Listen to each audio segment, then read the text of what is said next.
Olá, caros estudantes e caros servidores do Instituto Federal de Mato Grosso. Agora nós estamos na nossa segunda videoaula do curso de formação continuada em educação para direitos humanos, o nosso primeiro eixo articulador. E nessa nossa segunda aula, nós vamos abordar 3 pontos específicos. O primeiro ponto, que é sobre a questão da conceitualização sobre direitos humanos. O segundo ponto, sobre o desenvolvimento da história dos direitos humanos no nosso país, no Brasil. E um terceiro ponto, para finalizar a discussão, sobre a questão da limitação da implementação atualmente dos direitos humanos no nosso contexto atual. Então, iniciando aí sobre a questão da conceitualização dos direitos humanos. Os direitos humanos são básicos para a questão da garantia da vida e do bem-estar do ser humano de forma individual como também coletiva. E normalmente os intérpretes sobre os direitos humanos subdividem a discussão dos direitos em 3 categorias, entre os direitos civis e políticos, que normalmente está interligado à questão da liberdade de pensamento e expressão, o direito da participação política perante o Estado, que é o direito de votar e ser votado, o direito de descrença sobre a questão da escolha religiosa do sujeito, como também o direito de organização do sujeito no intuito de defender os seus direitos sociais. Um outro campo da subdivisão são os direitos econômicos, sociais e culturais, como, por exemplo, o direito do pleno trabalho e que seja um trabalho justo, que resguarde a vida e a segurança do sujeito, o direito à saúde, à educação, à moradia, promovidas e ofertadas pelo Estado-nação, a questão também da previdência social para resguardar um momento da terceira idade desse sujeito, como dentre outros direitos. E os direitos difusos e coletivos, sendo que muitos desses direitos difusos e coletivos, alguns são contemporâneos. Citando aqui alguns exemplos, a questão do direito da paz. O direito da paz sobre o intuito de evitar guerras, evitar distúrbios sociais que venham impactar os sujeitos de forma individual ou de forma coletiva. A questão da autodeterminação dos povos, sobre a questão do gerenciamento do seu Estado-nação e o gerenciamento da sua sociabilidade. A questão mais contemporânea, que está muito forte, a questão da sustentabilidade, isto é, do direito ambiental, garantindo-se às futuras gerações o direito de vida. E um debate muito contemporâneo ligado à questão das novas tecnologias e a questão da rede mundial de computadores, a questão da inclusão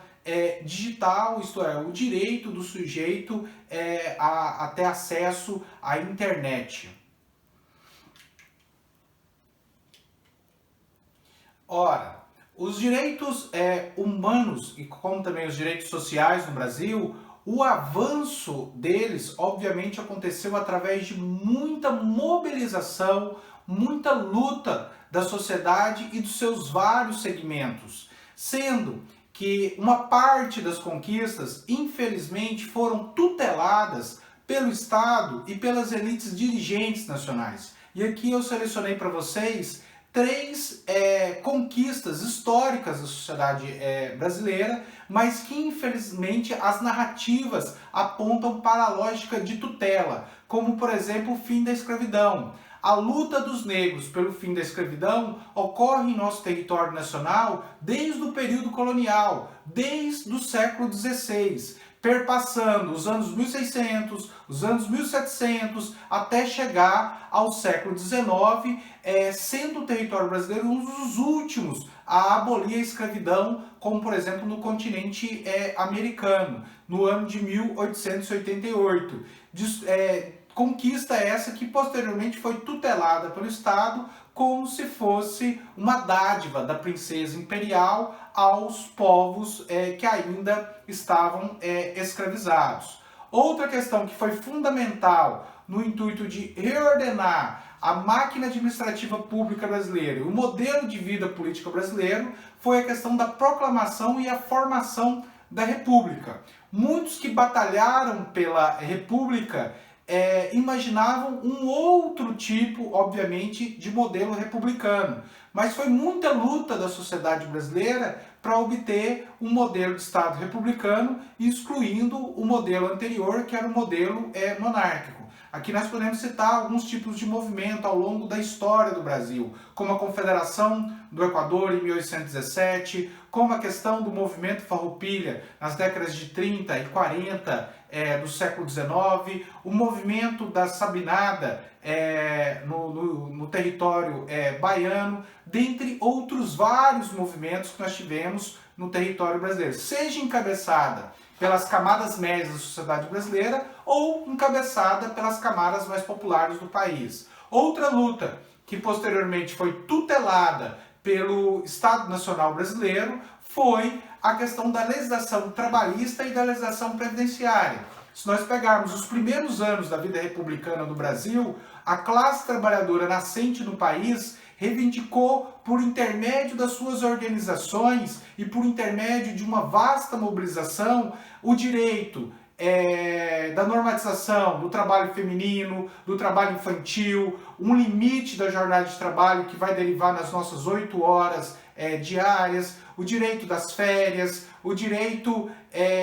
da qualificação também profissional, e esses direitos foram conquistados, consolidados na década de 1930 e na década de 1940, que infelizmente o governo no período daquele momento, que é o governo de Getúlio Vargas, vai tutelar essas conquistas e no processo de tutela, infelizmente, naquele período histórico, também vai tutelar parte das organizações sociais daquele momento, como sindicatos e como alguns movimentos sociais, inclusive movimentos da juventude, como por exemplo a União Nacional de Estudantes, foi criada na década de 30 através da tutela do governo de Getúlio Vargas. E essa tutela no mundo do trabalho e no mundo sindical, infelizmente, a gente ainda tem desdobramentos nos dias atuais. Como, por exemplo, um sindicato hoje está legitimado perante ao Estado e para fazer negociações perante ao patronato, muitas vezes se reivindica a carta sindical concedida pelo Estado. Nós conseguimos observar, na questão da conjuntura histórica e política brasileira, que mesmo após a Segunda Guerra Mundial e com a consolidação dos direitos universais dos direitos humanos, mesmo assim, mesmo após 1948, de pouco o Estado Nacional Brasileiro avança em direitos sociais. Mas, em contrapartida, a população brasileira, especialmente nas décadas de 1950 e nas décadas de 1960, vão se mobilizar no intuito de avançar direitos sociais. Aqui eu elenquei para vocês um conjunto de reivindicações sociais que futuramente vão acabar logrando em benefícios para a população brasileira, como a questão da legislação trabalhista no campo, que foi uma reivindicação histórica na década de 50 e 60, promovida pelas ligas camponesas, sobre o intuito de estender a legislação trabalhista que já havia para o trabalhador urbano para o homem do campo. Também o debate da reforma agrária, que ainda contendo no Brasil não conseguimos ainda avançar, mas que foi muito forte na década de 50 e na década de 60, devido a um conjunto de revoluções e de movimentos reivindicatórios que tem na América Latina. E esse desdobramento nós temos no território brasileiro, em especial na década de 60, principalmente ali no governo de João Goulart, em que tinha-se uma proposição de reformas de base. E dentre essas reformas de base, a reforma que era para ser carro-chefe foi a reforma agrária, como também a questão do voto aos analfabetos. Em todo o período republicano, até a nossa última Carta Magna, que é de 1988, foi vetado o voto aos analfabetos. Imaginando que boa parte da nossa população, no grosso do século XX, na primeira metade do século XX, era uma população que vivia no campo e era analfabeta, e isso mostra que boa parte dessa população foi excluída do jogo da participação democrática e política numa lógica liberal. Como também nós vamos observar na década de 50 e na década de 60, e Paulo Freire, que é o patrono da educação brasileira, fez parte dessa movimentação, a luta pela erradicação do analfabetismo no Brasil, que era muito profunda, em especial nas populações rurais. Como também a gente consegue observar na década de 60 e como também até na década de 70, que é um período já de exceção, que é o regime militar brasileiro, a gente observa mobilizações da juventude e de populações, principalmente no interior do Brasil, para ter acesso à educação superior. Isso, por exemplo, é muito claro no centro-oeste brasileiro, no estado de Goiás, em Mato Grosso. As duas universidades públicas que nós temos em Mato Grosso adveio das reivindicações da juventude e da população local no período da década de 1970. Como também, nesse contexto da Guerra Fria, na década de 50 e na década de 60, existe um intuito do governo e de parcela dos movimentos sociais existentes no Brasil para aprofundamento, avanço da política de um programa nacional desenvolvimentista, que em certo grau já vinha sendo desenvolvida pelo governo de Getúlio Vargas, com a construção de grandes estatais, como também no governo de Juscelino Kubitschek, num conjunto de obras que foi denominado nos 30 pontos do plano de metas, sendo que um desses pontos, que era o 31º, era a construção de Brasília, que conseguiu abrir muitas frentes de trabalho. Essa projeção de uma política estatal, nacional, desenvolvimentista, foi muito forte numa proposição das reformas de base no governo de João Goulart. Devido às reivindicações da sociedade brasileira na década de 60, o impacto da Revolução Cubana, que acirrou os ânimos da polarização, da Guerra Fria no continente americano, em 1964, o Brasil, assim como também posteriormente outros países da América Latina seguirão o mesmo caminho, viverá um momento de exceção, que foi o movimento de um golpe civil-militar que teve, obviamente, participação das elites nacionais, que já não queriam mais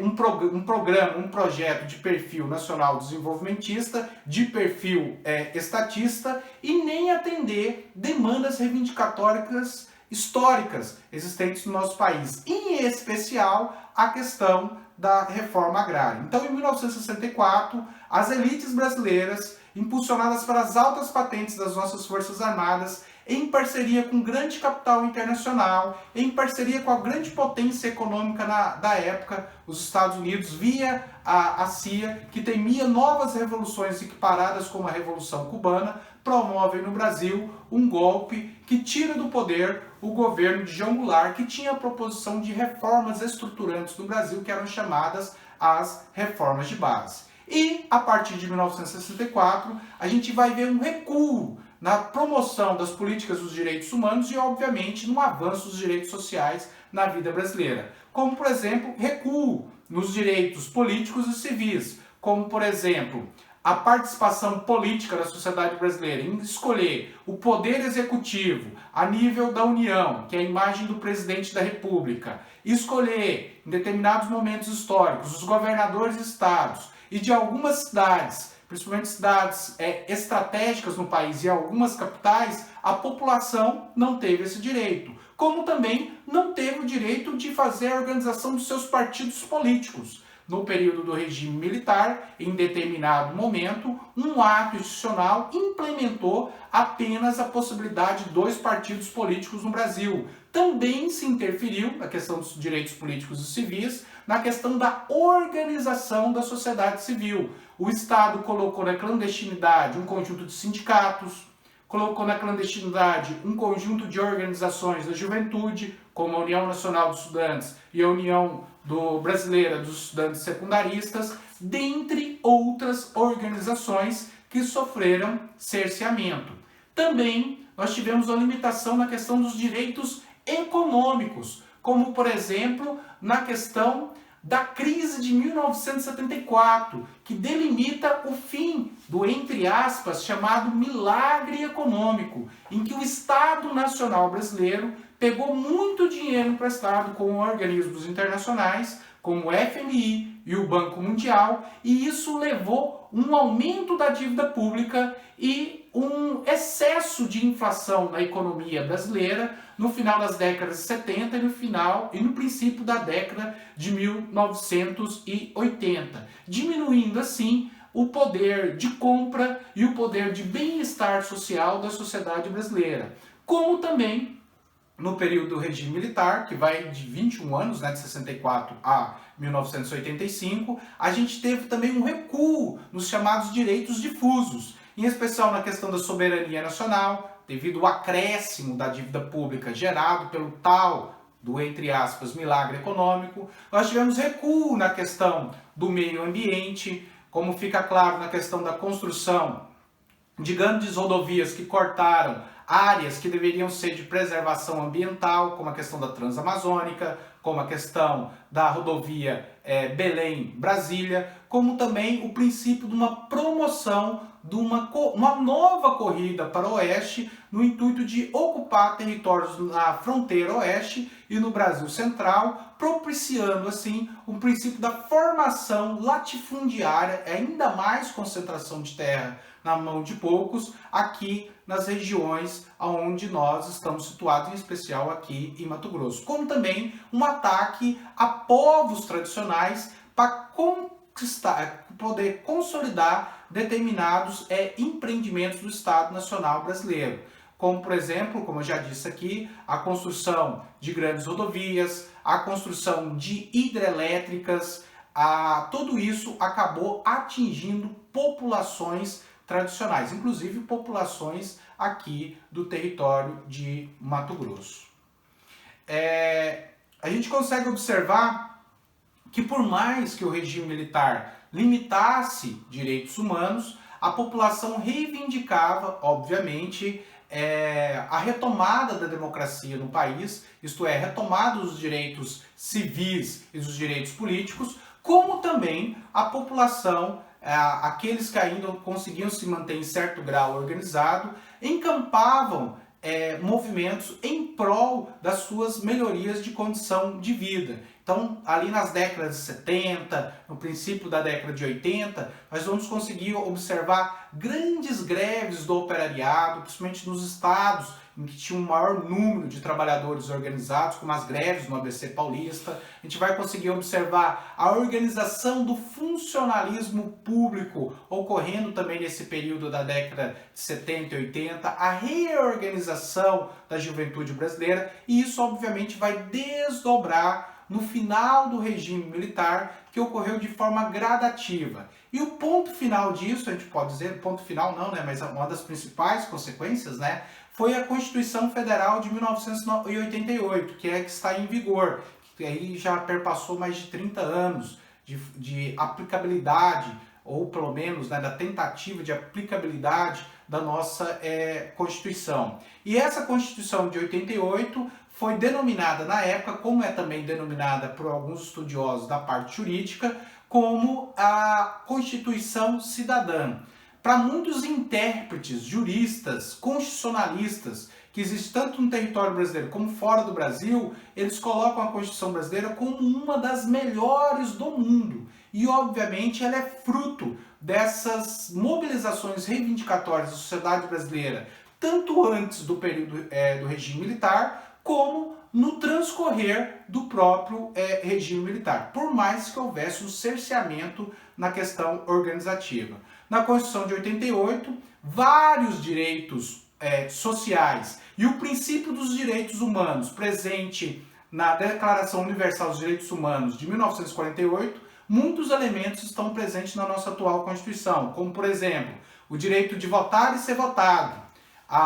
o homem, a mulher, o analfabeto, pela primeira vez, terá direito tanto de se candidatar como o direito de votar. Também se resguarda o direito da participação popular na organização da vida política do Estado. seja via plebiscitos, seja via referendos, seja como também através de leis de iniciativa popular, através de abaixo-assinados que consigam pelo menos 1% da população votante assinando essas solicitações. Como também, na Constituição de 88, garante-se a educação pública, garante-se a Seguridade Social, e dentro da Seguridade Social está a questão da nossa Previdência Social, garante-se também a reforma agrária e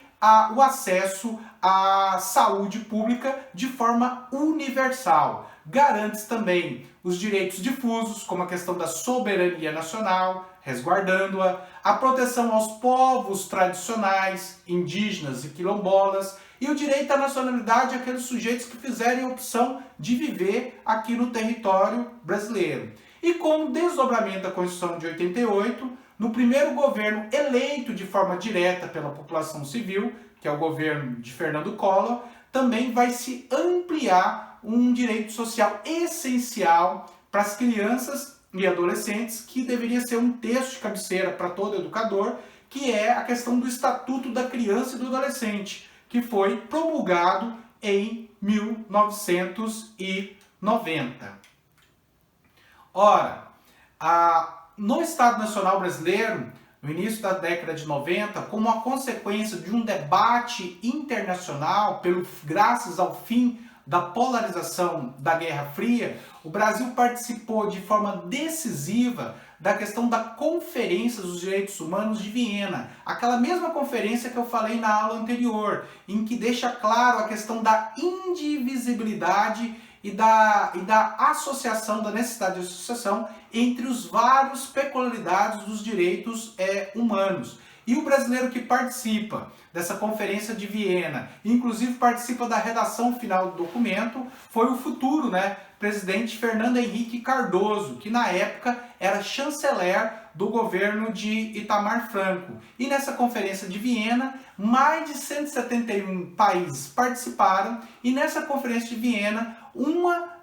das grandes proposições que ela teve foi que cada país signatário da ONU chegasse a produzir no seu território nacional um plano nacional de direitos humanos com ampla participação civil. E esse primeiro plano nacional de direitos humanos pensado no Brasil já será com o Fernando Henrique eleito presidente, isso ali em 1994, que ele foi eleito, mas em 96 vai se pensar esse primeiro PNDH brasileiro, que a princípio não foi um plano, foi um programa. E o programa, ela tem uma diferença do plano. O programa é algo genérico, é algo que o Estado aponta de princípios, diferente do plano, que tem que ter um conjunto de metas que deve ser executado no transcorrer de um período. Então, no governo do Fernando Henrique, se mobilizou mais de 210 entidades da sociedade civil, mais de 300 especialistas, vindo a Conferência Nacional dos Direitos Humanos, impulsionado pela Câmara dos Deputados, que elaborou o nosso primeiro Programa Nacional de Direitos Humanos, que teve um caráter mais político, mais voltado aos direitos civis, como também ele previa o combate à tortura, imaginando que o país havia há pouco mais de uma década saído do regime militar, garante a liberdade de expressão, que custou também muito caro para nós durante o regime militar, combate o trabalho análogo a escravo, que ainda é um problema muito forte dentro do Estado Nacional Brasileiro, e garante os direitos da criança, do adolescente, mulheres, idosos e pessoas com deficiência. Já no final do segundo mandato do governo de Fernando Henrique Cardoso, nós vamos ter aí o nosso segundo plano, nosso segundo Programa Nacional de Direitos Humanos. E o que se traz de novo nesse segundo Programa Nacional de Direitos Humanos é a participação popular via internet, a população podendo fazer suas proposições. Lembrando que a internet, nesse período, no início do século XXI, é uma tecnologia nova. Inclusive, boa parte da população ainda não tinha acesso, mas mostra o caráter inovador que foi iniciado aí nesse período. E já o segundo Plano Nacional de Direitos Humanos foi voltado mais para o caráter econômico dos direitos sociais. É nesse período que o governo Fernando Henrique Cardoso vai avançar num conjunto de proposições de propostas assistencialistas. Dentre elas, o que acaba impactando a educação, que é o programa Bolsa Escola, que foi aprovado em 2001, mas que a origem dele, da sua proposição e do seu formato, começa lá na década de 90, na metade da década de 90, no Distrito Federal. A proposição era a seguinte: era transferência de renda para famílias de baixa renda que tinham crianças e jovens na escola. E essas crianças e jovens na escola deveriam ter frequência regular dentro das unidades de ensino. Posteriormente, esse programa também vai ser adotado pelos governos subsequentes, mas tendo uma outra nomenclatura e unificando outros programas que vai ser denominado Bolsa Família. Isso já dentro dos governos do PT. Já entrando praticamente nos governos do PT, principalmente no segundo governo do mandato de Lula, entre 2008 e 2009, nós teremos o nosso terceiro PNDH, que aí já não é mais programa, é um plano. E nesse plano, ele foi elaborado em 2008, ele tem um caráter comemorativo de comemorar os 60 anos da Declaração Universal dos Direitos Humanos, mas apesar dele ser elaborado em 2008, ele vai ser lançado somente no final, em dezembro de 2009. Diferente dos outros PNDHs, esse terceiro tem uma maior participação popular. Mais de 2.000 pessoas participaram da sua conferência final, com mais de 1.200 delegados eleitos pelos estados federados do país. Algumas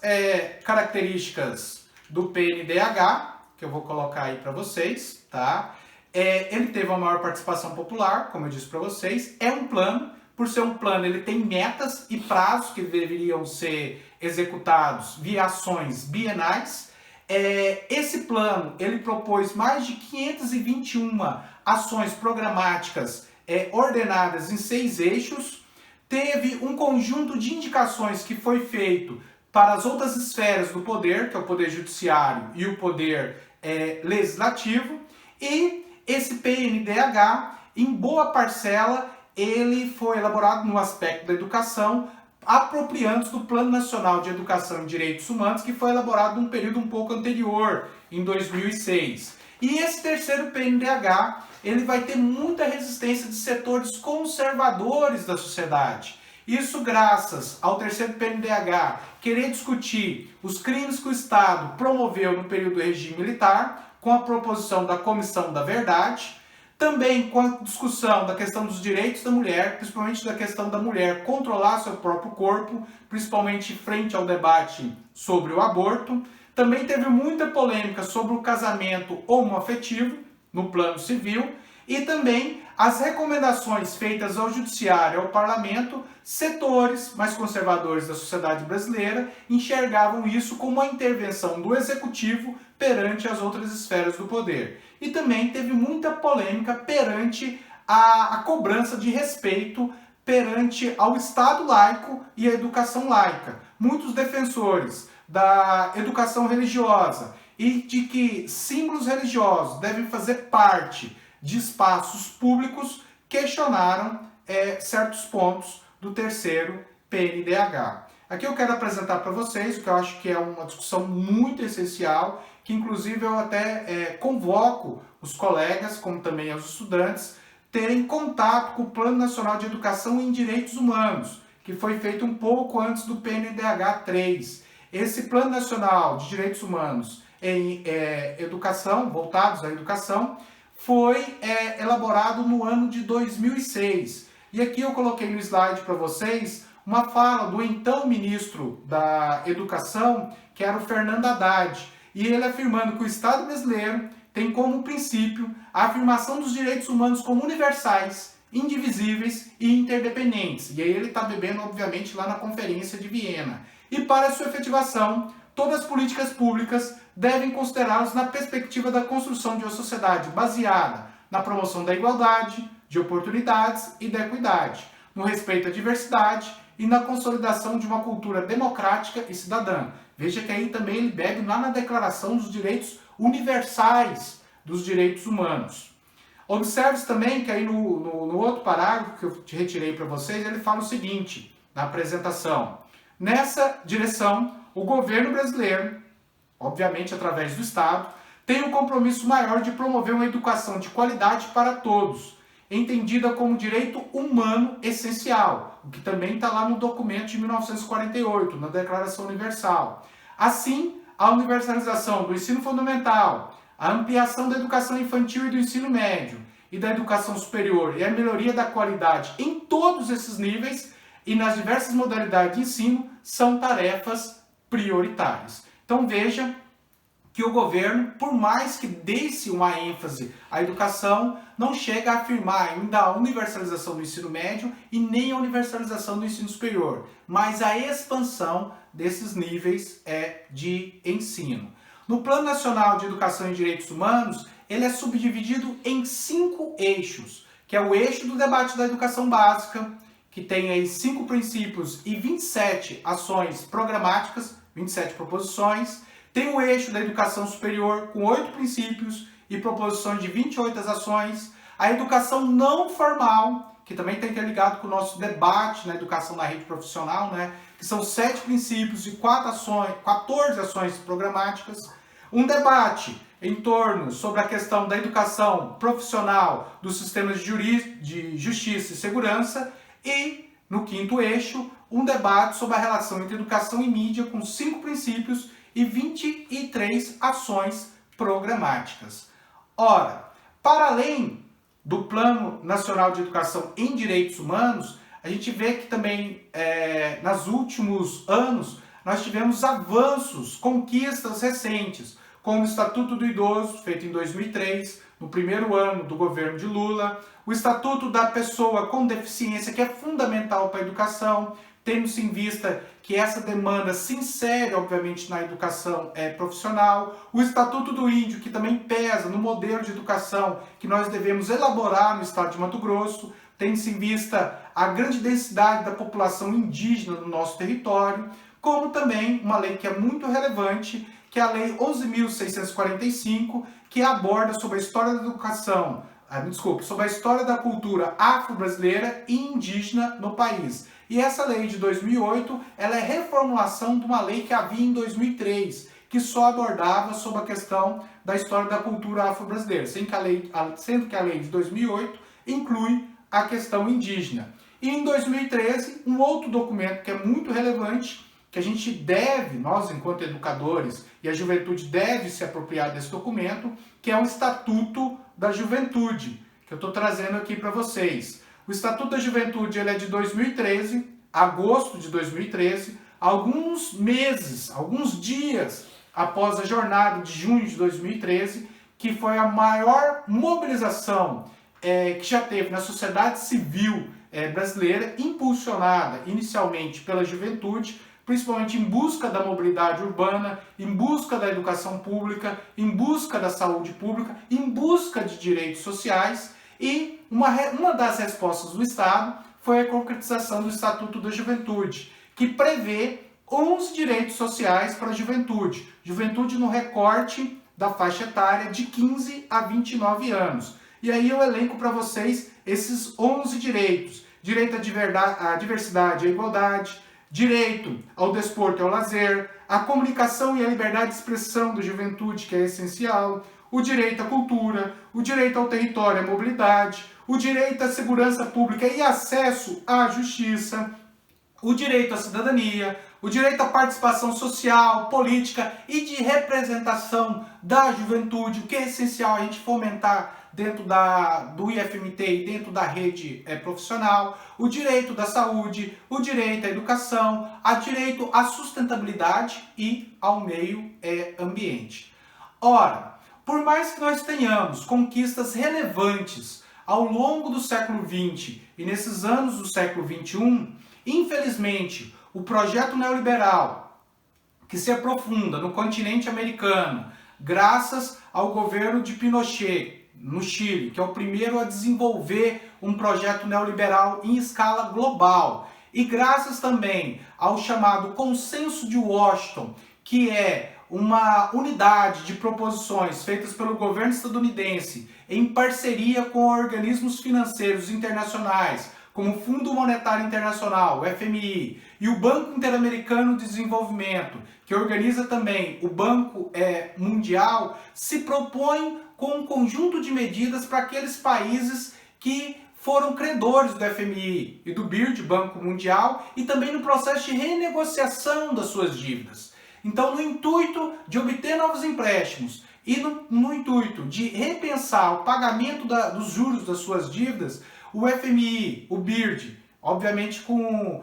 interferência dos Estados Unidos, aplica um conjunto de medidas aos países americanos, inclusive o Brasil, em que sua essência significa a redução da máquina pública, a desregulamentação da legislação social, como também a privatização de serviços públicos. E isso impacta nos direitos sociais. E isso, obviamente, limita a aplicação e a promoção dos direitos humanos no Brasil. E como desdobramento nos dias atuais, a gente pode perceber que houve e vem ocorrendo uma série de privatizações, inclusive dentro da estrutura do sistema educacional, uma redução, obviamente, da máquina pública, inclusive também do próprio sistema educacional, como também um conjunto de emendas constitucionais e um conjunto de novas legislações que impactam na vida da juventude. Aqui nós podemos citar um conjunto de exemplos, como a questão da reestruturação da legislação trabalhista no Brasil, a questão do avanço das terceirizações, que significa redução de trabalho e menos estabilidade na vida empregatícia, como a questão também agora da reestruturação previdenciária no Brasil, que pode significar para as gerações futuras não ter acesso à previdência social, um fator também, uma nova lei que impacta nós na educação profissional e também os demais trabalhadores da educação e a juventude, que é a reestruturação do ensino médio, que foi chamado pelo governo de Michel Temer como o novo ensino médio, que quebra, inclusive, princípios da Declaração Universal dos Direitos Humanos, de 48, como a questão de uma educação que promova e que tenha uma formação holística para o sujeito. A proposição da reforma do ensino médio é uma proposição mais tecnicista e que, de forma falsa, abre a possibilidade do estudante fazer pretensas escolhas, que é chamados itinerários formativos. E talvez das mudanças legislativas mais profundas que nós estamos vivendo é a questão da emenda constitucional número 95, que é chamada emenda dos tetos dos gastos, que limita um maior investimento do Estado na educação pública, na saúde e nos demais serviços públicos no transcorrer aí das próximas 2 décadas. Prezados estudantes e prezados colegas servidores do Instituto que estão participando do curso, é vital para a garantia dos direitos humanos a movimentação, a luta da sociedade, seja para aprofundar ou manter os direitos sociais. É claro que no momento contemporâneo, tanto no Brasil como em outras partes do mundo, nós estamos vivendo um momento não de pedir novos direitos, mas de manter os atuais direitos sociais. Mas é claro que nesse momento de crise, nós podemos ter avanço, principalmente avanço na lógica democrática dentro das nossas instituições, avanço na defesa da educação pública e como formadores da educação profissional, nós temos a tarefa histórica de apontar que direitos trabalhistas e direitos previdenciários estão sendo ameaçados e que a juventude que nós formamos pode passar por esses percalços, obviamente, na sua vida futura, seja no trabalho ou em suas futuras aposentadorias. E no intuito da gente fazer um melhor diagnóstico da realidade, existe como preposição desse eixo articulador a gente fazer uma atividade avaliativa, fazendo um diagnóstico e um prognóstico sobre a questão da aplicabilidade e da função dos direitos humanos na juventude próximo da nossa localidade e do nosso ambiente de trabalho. Sendo assim, eu convoco os participantes do curso a me procurarem no transcorrer desse eixo articulador para a gente poder debater sobre a nossa atividade avaliativa, que futuramente pode servir como documento norteador para futuras políticas das comissões locais que abordam assistência estudantil, assim como também para a comissão central. Fica aqui os meus agradecimentos e eu espero que vocês venham acompanhar as próximas aulas virtuais com os outros colegas em seus outros eixos articuladores. Um abraço e até a próxima.